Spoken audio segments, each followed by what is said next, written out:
Au Libéria, le sénateur et ancien chef de milice, Prince Johnson, battu au premier tour, a annoncé son ralliement à la candidature de l'ex-star du foot, George Weah.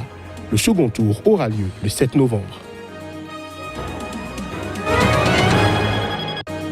En Guinée-Bissau, l'opposition a réuni ce vendredi 1 millier de personnes dans la capitale. Objectif, réclamer la démission du gouvernement 1 an après l'échec d'un processus de médiation.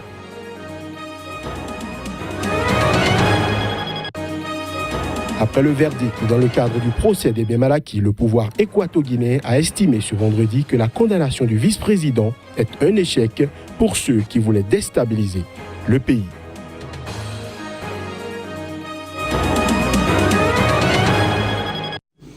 Voilà pour les titres de cette édition. Merci de nous rejoindre.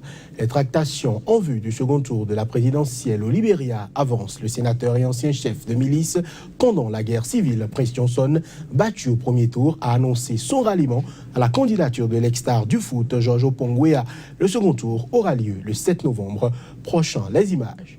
Les deux hommes ont fait campagne ensemble ce vendredi. J'appelle mes supporters à se joindre à moi et à soutenir George Weah pour la présidentielle, a déclaré lors d'une conférence de presse à Monrovia le sénateur de 65 ans. Prince Johnson était resté tristement célèbre pour une vidéo le montrant en train de siroter une bière pendant que ces hommes torturaient à mort le président Samuel Doe en 1990. Il a depuis lors fait amende honorable et est devenu pasteur évangéliste ainsi comme politique. Le dirigeant du mouvement pour la démocratie et la réconciliation MDR avait remporté 8,2% des voix lors du premier tour de la présidentielle le 10 octobre, remporté par George Weah avec 38,4% et le vice-président sortant Joseph Boakai avec 28,8%. Il a justifié son ralliement à l'ancienne star du PSG et du Milan AC par la nécessité d'unir l'opposition face au parti au pouvoir. J'ai toujours dit que le Libéria avait besoin d'une nouvelle vision. Nos routes sont dans un état déplorable. Je suis persuadé que le Libéria peut trouver des solutions à ce problème. Je pense que le Libéria a également besoin de sécurité. Cela comprend la sécurité alimentaire, la sécurité de l'emploi et la sécurité en matière de santé, a expliqué Johnson. Je sais qu'aucun parti ne pourra résoudre seul ces problèmes. C'est pourquoi nous devons tous unir nos forces, a-t-il ajouté. Le sénateur a également assuré qu'en soutenant George Weah, il restait fidèle à un engagement pris en septembre 2016 par les partis de l'opposition d'unir leurs forces pour l'emporter en 2017. En Guinée-Bissau, l'opposition a réuni ce vendredi 1 millier de personnes dans la capitale pour réclamer la démission du gouvernement du pays, et ce, 1 an après l'échec d'un processus de médiation visant à mettre fin à la crise politique dans le pays. Plus de précisions à travers cet élément. Le petit État ouest-africain est en proie à une lutte de pouvoir depuis août 2015 lorsque le président José Mario Vaz a limogé son premier ministre Domingos Simoes Pereira, leader du Parti africain pour l'indépendance de la Guinée et du Cap-Vert, PAIGC. Des pourparlers menés par le président guinéen Alpha Condé en octobre 2016 avaient pressé de nommer un nouveau Premier ministre et de mettre en place un gouvernement inclusif comprenant des membres du PAIGC. Un nouveau Premier ministre, Umaro Sissoko Embalo, a prêté serment en décembre, mais le PAIGC l'a rejeté, accusant le président Vaz de violer l'accord demandant un choix consensuel du Premier ministre. Convoqués par une coalition de 18 partis dans le PAIGC, les manifestants ont scandé vendredi des propos hostiles au président José Mario Vaz et exigé la démission du gouvernement de Umaro Sissoko Embalo. Selon les organisateurs de la marche, un important dispositif de sécurité a empêché un rassemblement plus large. Ce rassemblement n'est que le premier d'une série d'actions que nous allons mener. Ce n'est qu'un début, a lancé Pereira, l'ancien Premier ministre, disant espérer que la société civile et les groupes religieux se joindront au futur rassemblement. Selon un communiqué du collectif d'opposition, les manifestations se poursuivront jusqu'au 5 novembre dans différents quartiers de Bissau. Mais aucune action mettant en cause la paix sociale, la stabilité et l'ordre public ne sera tolérée, a averti le ministère de l'Intérieur dans un communiqué. Pour rappel, depuis son indépendance du Portugal en 1974, la Guinée-Bissau est en proie à des coups d'État militaires et à l'instabilité. Après le verdict dans le cadre du procès des biens mal acquis, la réaction de la Guinée équatoriale était attendue. Le pouvoir a estimé ce vendredi que la condamnation en France du vice-président Théodorine Obiang, reconnu coupable de blanchiment, est un échec pour ceux qui voulaient déstabiliser le pays. Les précisions. La sentence est un échec authentique pour les fausses ONG et opposants dont le seul but a été de déstabiliser les institutions de la Guinée équatoriale, a estimé le parti au pouvoir, le PDGE, Dans un communiqué, le vendredi soir à la télévision d'État, poursuivi pour s'être frauduleusement bâti en France un patrimoine considérable, Théodorine Obiang a été condamnée par le tribunal correctionnel de Paris à 3 ans de prison avec sursis et 30 millions d'euros d'amende avec sursis. Une peine inférieure à celle requise par le parquet national financier qui avait réclamé 3 ans de prison ferme et une amende ferme de 30 millions d'euros. Ce procès n'avait qu'une motivation politique, a déclaré à la télévision nationale l'avocat du vice-président Sergio Essono Abesso-Tomo, estimant qu'il s'agit d'un abus de force de la France qui veut montrer qu'elle est une puissance. Du côté de l'opposition, le jugement n'est pas à la hauteur des attentes, estime Placido Miko, seul député de l'opposition dite radicale dans le pays. Selon lui, la sentence a été prise pour éviter les problèmes entre la France et la Guinée équatoriale. Même déception du côté de la société civile, un militant estimant que la sentence devrait être sévère pour faire taire les futurs détourneurs de fonds de biens publics africains. Les sommes blanchies en France sont estimées à 150 millions d'euros et le tribunal a également ordonné la confiscation de l'ensemble des biens saisis. La justice suisse s'intéresse également à Théodorine Obiang. 11 véhicules de luxe lui appartenant ont été saisis à Genève en novembre. Mesdames, Messieurs, cette édition se poursuit. Report s'inédié du scrutin prévu ce samedi dans 4 comtés de l'ouest du Kenya où l'élection présidentielle n'a pu avoir lieu. Jeudi dernier, la commission électorale en a ainsi décidé en raison des violences qui ont eu un pic ce vendredi. Aucune nouvelle date pour la tenue des élections. Pour l'instant, la commission électorale a décidé de reporter jusqu'à nouvel ordre l'élection qui devait avoir lieu samedi. En raison des menaces pesant sur le personnel électoral. En effet, l'IEBC avait reporté à samedi le scrutin dans les comtés d'Homa Bay, Kisumu, Migori et Siaya, tous acquis à l'opposition à cause des violences de jeudi. La plupart des bureaux de vote y étaient restés fermés, le matériel électoral n'ayant pu être acheminé. L'opposition, qui avait déjà boycotté le scrutin de jeudi, avait auparavant appelé ses supporters à ne pas se déplacer samedi pour éviter de mettre leur vie en danger.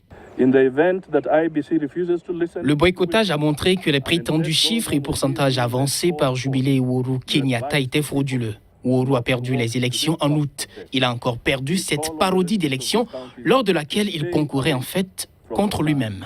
Depuis 2 jours, au moins 6 personnes ont été tuées par balles et des dizaines blessées dans des bidonvilles de Nairobi et l'ouest du pays. Des femmes ont manifesté à Kisumu alors que les familles de 2 hommes tués lors des violences avec la police viennent voir les corps. Nous sommes ici aujourd'hui. Nous souffrons beaucoup car nos fils ont été tués à cause de l'élection. Quel est ce pays? Nous sommes comme des squatteurs dans notre propre pays. Nous sommes comme des réfugiés. Alors nous aimerons savoir pourquoi sommes-nous tués? Et c'est seulement Kisumu, dans la région de Nyanza, qui est la cible. Les opérations de compilation des résultats du scrutin de jeudi se sont poursuivies vendredi. La commission électorale ayant reçu les procès-verbaux de plus de 36 000 des 40 883 bureaux de vote. Le résultat ne fait aucun doute. Uhuru Kenyatta est assuré de l'emporter. Raila Odinga ayant décidé de ne pas participer à ce qu'il a qualifié de mascarade électorale. Un an jour pour jour que l'affaire dite des 18 kg de cocaïne a été révélée au Bénin. La diaspora béninoise au Burkina Faso donne de la voix sur cette affaire dans laquelle l'opérateur économique Sébastien Germain Ajavon avait été cité. Nous allons les suivre ici au micro de Claude Romba, notre correspondant sur place. C'est quand même un peu bizarre parce qu'un conteneur qui est déjà bien fermé. Si la cocaïne était effectivement, la cocaïne est venue avec le conteneur, c'est-à-dire que le produit qui était dans le conteneur est congelé. Pourquoi la cocaïne n'est pas congelée? Donc c'est la question que les gens se posent. Donc, moi je pense que c'est... Bon, en fait, si on dit que c'est un acharnement ou bien c'est un piège, bon, c'est tout à fait normal que les gens pensent ainsi. Donc moi aussi, je suis de même avis. Moi, où la justice a dit qu'il y a un non-lieu, moi, je demande à la justice béninoise qu'il ne faudrait pas que l'exécutif s'ingère dans les affaires du judiciaire. Cette affaire, quand c'est tombé, vraiment tout le monde l'a pris avec des pincettes. Mais nous pensons que ça peut être une affaire pour pouvoir déstabiliser Ajavon. Ça peut être pris comme un piège tendu à Gabon pour vraiment l'écarter, définitivement. Ça n'arrange pas le Bénin parce que même lui-même, Patrice Talon, dans le temps, lui avait eu aussi une affaire un peu semblable à ça. Mais à la fin, il a été blanchi. Donc, ce n'est pas une bonne affaire pour le Bénin. A officiellement annoncé ce vendredi que le nombre de cas de peste a diminué depuis le 17 octobre avec 22 districts sanitaires qui sont actuellement à la fin de l'épidémie. On suit le ministre de la Santé, Maliache, pour plus de détails. Ne serait-ce que par rapport à la courbe épidémiologique, on a constaté une diminution significative donc, des nombres des cas, que ce soit notifié dans la base des données de la surveillance épidémiologique, que ce soit au niveau hospitalier. Nous avons comptabilisé 22 districts sanitaires qui sont actuellement à la fin d'épidémie. C'est ainsi que nous pouvons dire que la situation s'améliore à Madagascar. Depuis de la fin de l'épidémie, si on maintient la vigilance. Et on demande à la population de continuer d'être vigilante aussi. Pour finir, les journalistes face aux enjeux des énergies renouvelables, c'est le thème retenu par le réseau des journalistes pour la promotion des énergies renouvelables et du développement durable qui a organisé à Abidjan une formation à l'attention d'une cinquantaine de journalistes. C'était en partenariat avec l'ambassade de la République d'Allemagne en Côte d'Ivoire à la Maison de la Presse d'Abidjan. En plateau, ce reportage est signé de notre correspondant sur place. L'Afrique est dotée d'importantes ressources en énergie renouvelable qui, pleinement exploitées, peuvent transformer l'image d'un continent souffrant d'une pauvreté endémique en une puissance économique capable de stimuler l'ensemble de l'économie mondiale. De ce constat est né un groupe de journalistes ivoiriens, le réseau des journalistes pour la promotion des énergies renouvelables et développement durable. Le constat que nous avons fait, c'est que beaucoup de journalistes s'intéressent à la question de l'environnement et à la thématique de l'énergie renouvelable, mais peu de journalistes sont outillés en la matière. En Côte d'Ivoire, ce réseau sensibilise et forme les journalistes sur la problématique des énergies renouvelables. Il s'agit pour nous de rendre compte et de mieux donner l'information aux populations afin qu'elles comprennent l'opportunité de cet enjeu que représentent les énergies renouvelables. Depuis le lancement de ces activités, ce réseau de journalistes bénéficie de l'accompagnement de l'ambassade de l'Allemagne en Côte d'Ivoire. L'attention du monde entier, c'est maintenant, cette semaine, ce mois, ce sera consacré à ce sujet à l'occasion de la conférence qui se déroule en Allemagne. C'est une conférence mondiale, on attend 25 000 participants. La République fédérale d'Allemagne accueillera du 6 au 17 novembre 2017 la conférence 2017 des Nations Unies sur les changements climatiques, la COP23, un rendez-vous auquel prendront part quelques journalistes ivoiriens. Voilà qui met un terme à cette édition. Merci de nous avoir suivis. À très bientôt sur SICA.